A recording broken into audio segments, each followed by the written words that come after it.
Suite à l'ordre de Jésus, les disciples ont pris leur barque pour traverser la mer.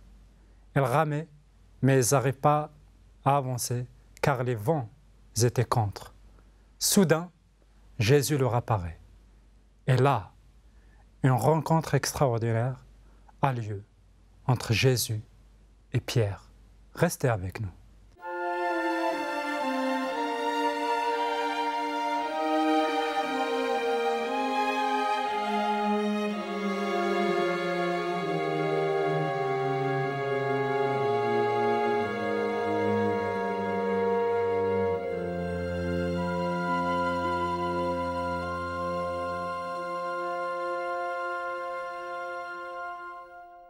Bonjour et bienvenue pour une nouvelle émission dans Rencontre avec le Christ. Nous allons continuer notre série de rencontres avec le pasteur Pierre Péchou. Aujourd'hui, nous allons voir une fameuse rencontre qui a eu lieu entre Pierre et Jésus, mais cette rencontre a eu lieu au milieu de la mer. Aujourd'hui, avec Pierre Péchou, nous allons développer cette rencontre. Bonjour et bienvenue, pasteur Pierre. Bonjour Anafi, merci, comme je le dis à chaque fois, de m'accueillir pour ces émissions et je souhaite la bienvenue à tous nos amis qui nous rejoignent. Merci à toi aussi. Alors aujourd'hui, tu es venu avec cette fameuse rencontre qui a eu lieu entre Pierre et Jésus au milieu de la mer. Et je crois que comme les autres rencontres, celle-ci pourra nous apprendre des choses sur ce que nous pouvons vivre ou ce que nous devons vivre, ce à quoi Jésus nous invite à vivre avec lui. C'est un peu étrange, en fait, une rencontre au milieu de la mer. Alors, on va lire le texte, si tu veux bien. Comme ça, les gens auront un peu une idée du contexte. Donc, cet épisode nous est raconté par Matthieu dans son évangile, au chapitre 14. Et je commencerai la lecture au verset 22 jusqu'au verset 33. Okay. Alors, Matthieu 14, je commence au verset 22. Ensuite, Jésus obligea les disciples à monter dans le bateau et à le précéder sur l'autre rive, pendant qu'il renverrait les foules. Après avoir renvoyé les foules, il monta sur la montagne pour prier à l'écart. Le soir venu, il était encore là, seul. Le bateau était déjà à plusieurs stades de la terre, malmené par les vagues, car le vent était contraire. À la 4e veille de la nuit, il vint vers eux en marchant sur la mer. Quand les disciples le virent marcher sur la mer, ils furent troublés et dirent « C'est un fantôme !» Et dans leur crainte, ils poussèrent des cris. Jésus leur dit aussitôt « Courage, c'est moi, n'ayez pas peur !» Pierre lui répondit « Si c'est toi, ordonne-moi de venir vers toi sur les eaux. »« Viens, dit-il. » Pierre descendit du bateau, marcha sur les eaux et vint vers Jésus. Mais en voyant que le vent était fort, il eut peur. Et comme il commençait à couler, il s'écria « Seigneur, sauve-moi » Aussitôt, Jésus tendit la main, le saisit et lui dit « Homme de peu de foi, pourquoi as-tu douté ?» Ils montèrent dans le bateau et le vent tomba. Ceux qui étaient dans le bateau se prosternèrent devant lui et dirent « Tu es vraiment Fils de Dieu. » Amen. Alors, un miracle a eu lieu, en fait, c'est le fait que Jésus marcha sur les eaux et l'aventure que Pierre voulait avoir ici, mais il n'a pas réussi, on peut dire qu'il a réussi parce qu'il était sauvé. Alors, d'abord, ça ne nous étonne pas que ce soit Pierre. Hein. Oui, parce que connaissant son caractère... Voilà. Alors, ceux qui ne le connaîtraient pas, il est un caractère entier, un peu spontané. Toujours à parler le premier, pas forcément en ayant réfléchi d'ailleurs. Alors parfois Jésus dit c'est bien, parfois il dit là tu aurais mieux fait de te taire. Ouais. Donc voilà. Peut-être Anafi, ce que je te proposerais avant de commencer, c'est de relater un peu le contexte, puisque c'est le soir, on l'a vu, qu'est-ce qui s'est passé avant. Alors bien sûr les personnes qui nous écoutent pourront le lire toujours dans le chapitre 14 de Matthieu. Ouais, 14. Alors simplement avant, nous avons un autre miracle, peut-être un des plus connus, c'est ce qu'on appelle couramment la multiplication des pains. Quand Jésus avait nourri plus de 5000 personnes. Voilà. Et très souvent, on note qu'on n'allait compter que les hommes Ouais. Et que 5000 hommes, c'est peut-être multiplié par 2 ou 3 avec les femmes et les enfants. C'est pour ça que j'ai plus de 5000 personnes. Parce qu'en fait, il y a des familles là-dedans. Alors, je vais, pour expliquer le contexte, reprendre, et ça sera aussi notre conclusion, la dernière phrase que j'ai lue, les dernières paroles des disciples dans la barque qui ont vu ce que Jésus avait fait. Les disciples se prosternent devant Jésus. En fait, ce n'est même pas les disciples, hein, c'est ceux qui étaient dans le bateau. C'est très intéressant parce que c'est peut-être plus que les disciples. Peut-être que quelqu'un utilisait le bateau comme un taxi. Ah, vous allez de l'autre côté, ben moi aussi je dois y aller, je peux monter. Ouais. Tous ceux qui sont dans le bateau, à la fin vont dire « Tu es vraiment fils de Dieu ». Alors pourquoi je parle de ça? Parce que donc, le contexte, c'est que Jésus, dans la journée, a eu une longue prédication, a prêché la parole à une immense foule, celle dont nous venons de parler. Et à la fin de la journée, comme les gens n'ont pas mangé, il y a ce miracle, alors qu'il y a très peu de pain, très peu de poissons. Jésus va prier et il y aura assez de nourriture pour nourrir toute la foule. Ça, c'est ce qui s'est passé dans la journée, y compris les disciples. Une fois que c'est arrivé, il y a le texte que j'ai lu, où Jésus va demander à ses disciples de monter dans le bateau et de partir, parce que lui va faire quelque chose. Il dit, pendant que moi, je vais renvoyer la foule. Et ensuite, il va passer un temps de prière. On sait, par la même histoire racontée ailleurs, que face à ce miracle, la foule voudrait que Jésus soit le roi tout de suite. La foule est prête à prendre Jésus, à l'emmener à Jérusalem et à le couronner. Mais le problème, c'est qu'il y a les Romains à Jérusalem. C'est-à-dire à faire la guerre carrément pour chasser les Romains et mettre Jésus comme roi sur le trône de David. Pourquoi? Parce qu'il y a eu ce miracle extraordinaire de la multiplication des pains. Le problème, c'est que si Jésus veut que tout le monde comprenne qu'il est le Christ, le Messie annoncé, il veut aussi que les gens comprennent quelle est sa véritable mission. Et qu'il n'est pas là pour faire la guerre contre les Romains, pour ne pas être intronisé roi tout de suite. Il est là pour être reconnu comme le Fils de Dieu, mais pour apporter un royaume éternel, qui est un royaume de paix, et non pas un royaume de guerre. Du coup, il va en renvoyer les disciples, et lui s'occuper de la foule, renvoyer la foule aussi, parce qu'il doit leur expliquer en fait qu'il il ne doit pas être roi à Jérusalem maintenant. Les choses ne doivent pas être anticipées selon, en fait, par rapport à leur compréhension et tout. Voilà. Alors ça, c'était le contexte. On peut juste noter qu'ensuite, Jésus va prendre du temps pour prier sur la montagne. La montagne symbolise souvent la présence de Dieu.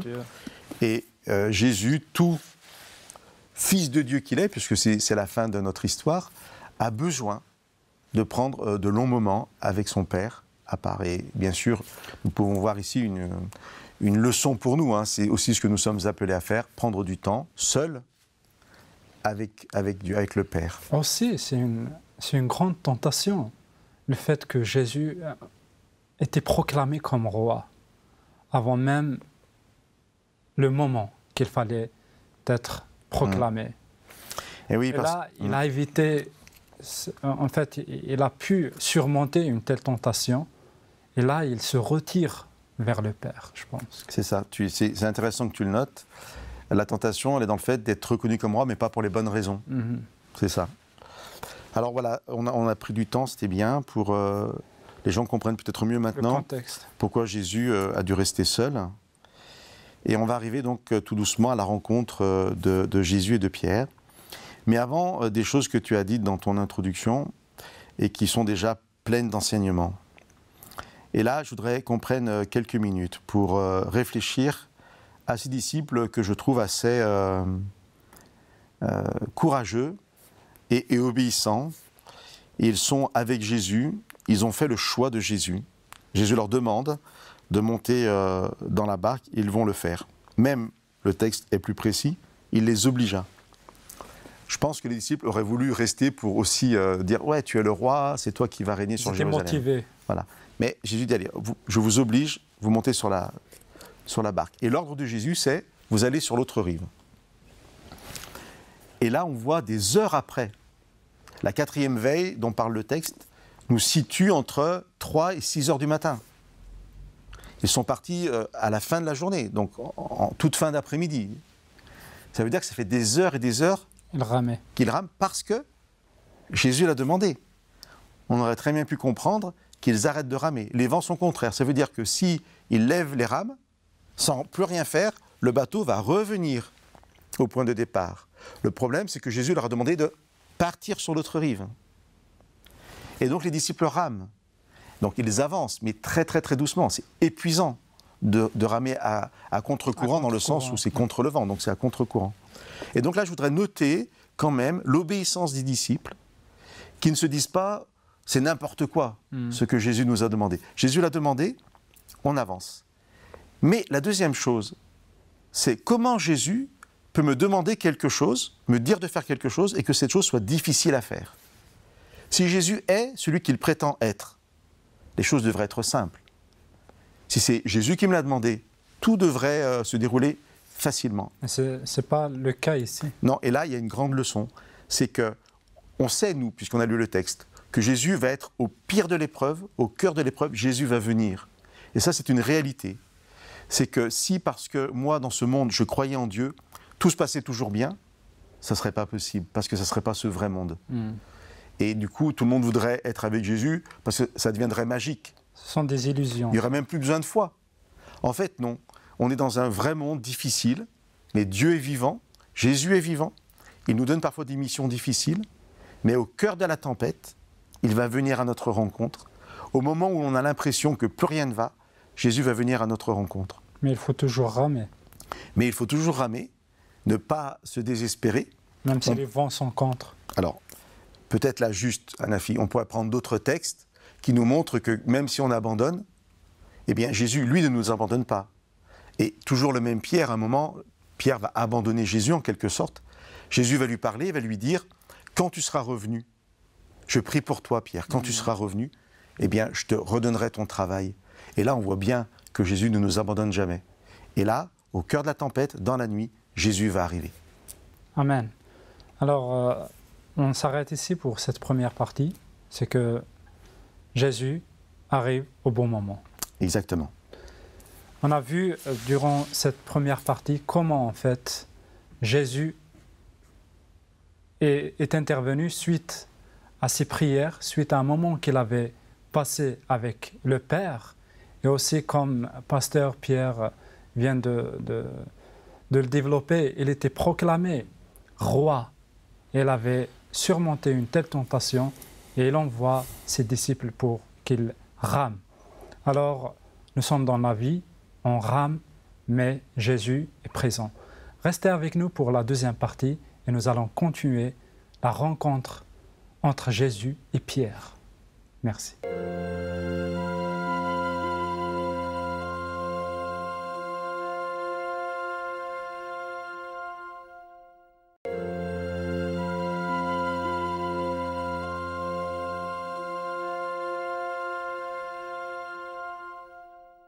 Bonjour pour cette deuxième partie de la rencontre de Jésus avec Pierre.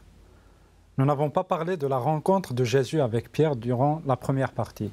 Nous avons beaucoup plus parlé de Jésus qui est venu au moment opportun pour régler le problème ou pour aider ses disciples. Bonjour et bienvenue Pierre pour une deuxième fois. Merci. Alors, dans la première partie, nous avons vu un Jésus qui arrive au moment qu'il fallait être ou le moment qu'il fallait arriver pour donner de l'aide à ses disciples. Il y a un autre passage dans la Bible où un homme de Dieu qui s'appelle Josué est seul, avec énormément de responsabilités. Et vraiment, à l'instant où il a le plus besoin, Jésus va apparaître. Il dit 3 mots qui me touchent beaucoup. « J'arrive maintenant ». Et parfois, c'est difficile pour nous de se dire, de vivre certaines choses en se disant « Jésus n'est pas là ». Mais ces paroles de Jésus, elles sont pour nous. « J'arrive maintenant ». En fait, il faut vraiment qu'on ait cette foi de croire que Jésus viendra toujours avant que nous soyons en trop grande difficulté, même si parfois on a l'impression d'être dans des choses terribles à vivre. Alors, on va un peu développer aussi ça dans cette deuxième partie. Mais avant d'aller plus loin, puisque nous avons lu le texte tout au début, Pierre va marcher sur l'eau et à un moment il va commencer à couler. Et puis quand Jésus l'aura sauvé, il lui dira « Pourquoi as-tu douté, homme de peu de foi ?» Et je voudrais qu'on se pose la question, en quoi Pierre a eu peu de foi? Où est-ce qu'il a manqué de foi? Voilà, on répondra à cette question dans quelques minutes. Alors, on est entre 3 et 6 heures du matin. Les disciples sont fatigués. Il fait nuit, il y a du bruit, il y a le vent qui souffle fort, suffisamment fort pour qu'ils aient énormément de mal à avancer. On peut vraiment comprendre que voir une forme s'approcher en pleine nuit sur l'eau, on comprend qu'ils aient pu avoir peur. Et peut-être qu'à leur place, en effet, on aurait aussi eu peur. Il ne faut pas oublier une chose, que ce sont des connaisseurs de la mer. Plusieurs fois dans la vie, ils ont ramé. Ils ont traversé cette mer parce qu'ils pêchent, les poissons. Tout à fait. Mais peut-être c'est pour la première fois qu'ils voient un tel phénomène. Ouais. C'est pas peut-être, sûrement. Sûrement, oui. Et alors, ils furent troublés, c'est un fantôme. Voilà, on pourrait, dans leur crainte, ils poussèrent des cris, je sais pas. On pourrait sourire, se moquer un peu, mais non, je pense que vraiment, parfois, dans la même situation, enfin, je pense que dans la même situation, on aurait pu être... les mêmes personnes. Les mêmes personnes. Et puis, ce qui est intéressant, ça va être les quelques mots prononcés par Jésus après. Jésus ne se moque pas, hein, bien entendu. Alors, je vous les répète. C'est moi, courage, c'est moi, n'ayez pas peur. Et avant ça, il y a un mot qui revient très souvent dans les textes bibliques, aussitôt. Jésus leur dit aussitôt. C'est-à-dire, dès que les disciples manifestent leur peur, ils crient de crainte, aussitôt Jésus leur dit, voilà, il y a vraiment une urgence. Tu vois, Hanafi, autant les disciples ont ramé pendant des heures. Où est Jésus? Est-ce qu'on s'est trompé sur qui il est? C'est lui qui nous a envoyés là. Il dit qu'il est venu pour nous, pour établir son royaume. Regarde, il nous renvoie. Regarde dans quelle situation nous sommes.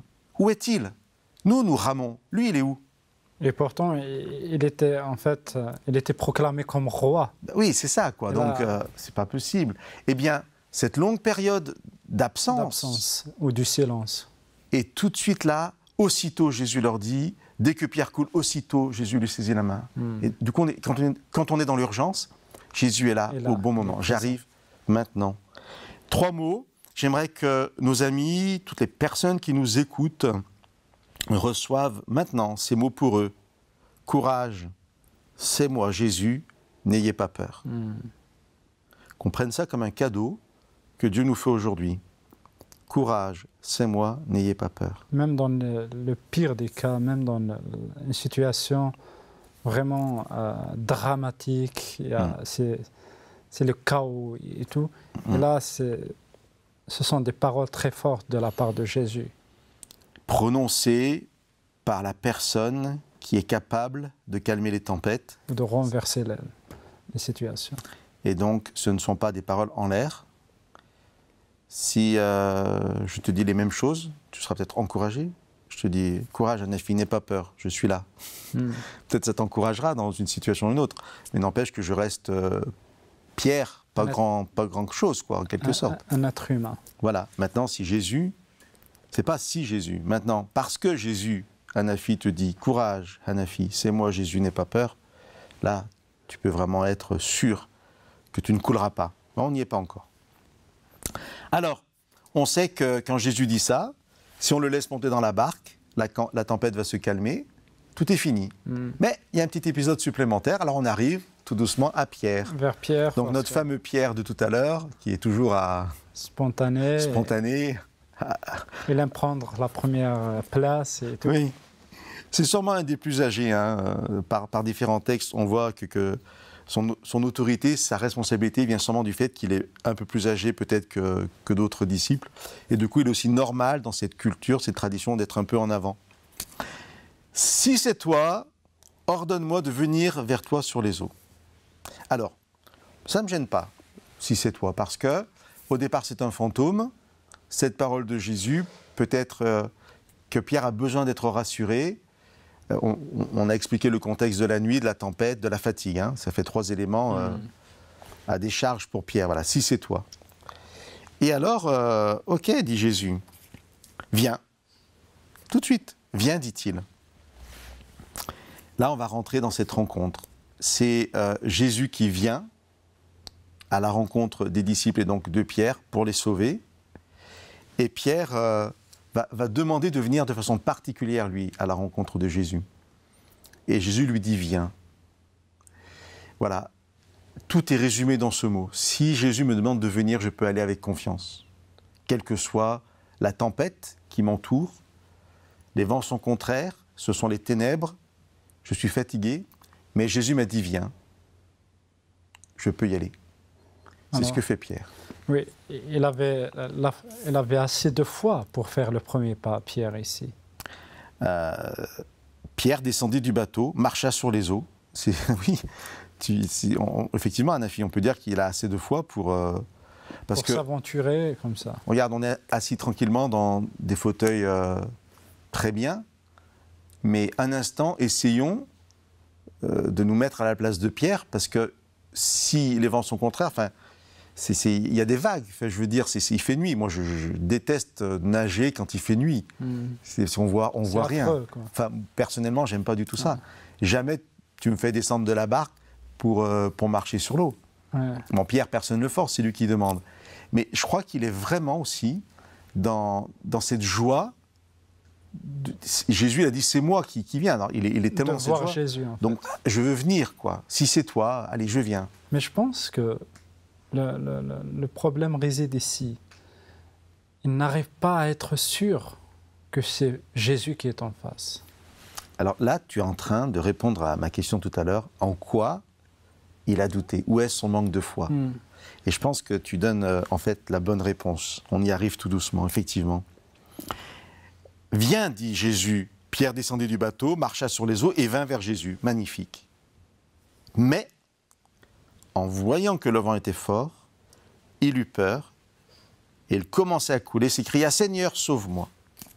Donc il y a 2 épisodes où Pierre a peur. D'abord avec tous les disciples, quand ils voient un fantôme en fait qui est Jésus. Et je l'ai dit, je pense qu'à sa place, on aurait eu la même réaction. Et puis une deuxième peur qui est plus inquiétante, en tout cas plus dérangeante, parce que là, Jésus a dit que c'était lui. Il leur a dit « N'ayez pas peur ». Jésus a dit « N'ayez pas peur ». Pierre demande à venir, Jésus ne lui a rien demandé. Donc Pierre se met dans cette situation et d'un seul coup, il est rattrapé par la réalité. Juste une parenthèse, Pierre, il faut qu'on précise aussi que nous sommes toujours dans le noir. C'est ça, rien n'a changé. Le vent est toujours là. Il y a Jésus qui est un peu de loin. Il y a Pierre, et là, il n'arrive pas à le reconnaître, bien que Jésus avait prononcé des paroles, peut-être c'est à partir de sa voix qu'ils étaient un peu assurés, et là, une autre aventure. C'est ça. Pierre se met dans une situation que Jésus ne lui avait pas demandé, et je pense que peut-être ça peut nous arriver aussi dans une rencontre avec Jésus, qu'on est tellement content de cette rencontre, de savoir que Jésus est là. On m'en avait tellement parlé, et là, il est là, maintenant, il vient pour moi. Il vient me dire, courage, n'aie pas peur. Alors, je fonce, j'y vais. Et à un moment, je suis rattrapé par ma réalité. C'est que cette présence de Jésus, tout au début, je m'aperçois d'un seul coup qu'elle n'a pas annulé cette présence, ni la tempête, ni la nuit, que justement tu rappelles. Et là, rattrapé par cette réalité, je prends conscience de l'environnement. C'est pas magique, en fait. Beaucoup disent qu'en fait, Pierre a les regards fixés sur Jésus et qu'à un moment, il va non plus regarder Jésus, mais regarder à nouveau les vagues. Il tourne son regard. Et du coup, il commence à couler. Et là, il a vraiment peur. Il crie « Sauve-moi ». Un deuxième aussitôt, j'insiste, aussitôt Jésus tendit la main. Et ils vont être dans la barque, mais Jésus lui dit « Homme de foi, pourquoi as-tu douté ?» Alors, tu as donné la réponse, Anafi. Je vais la répéter. En quoi Pierre a manqué de foi? En quoi il a douté? Eh bien, en fait, simplement, son doute, il est dans la parole de Jésus, c'est moi. Juste dans ces quelques mots-là. Parce que le c'est moi va obligatoirement amener n'ayez pas peur et courage. Vous pouvez avoir du courage, vous pouvez ne pas avoir peur parce que c'est moi. Et ce texte, cette histoire, elle m'interpelle. Oui, il y aura des épreuves, oui, il y aura des tempêtes, oui, il y aura des ténèbres, mais chacun peut être assuré que Jésus viendra au moment le plus critique. Il viendra en disant « N'ayez pas peur, c'est moi ». Et Jésus nous donne aussi cette foi de croire que parce que c'est lui, nous n'avons pas à avoir peur, nous ne coulerons pas en fait. Là est le message. Nous sachons vraiment accueillir Jésus qui viendra au bon moment et entendre ses paroles. C'est moi, courage, c'est moi, n'ayez pas peur.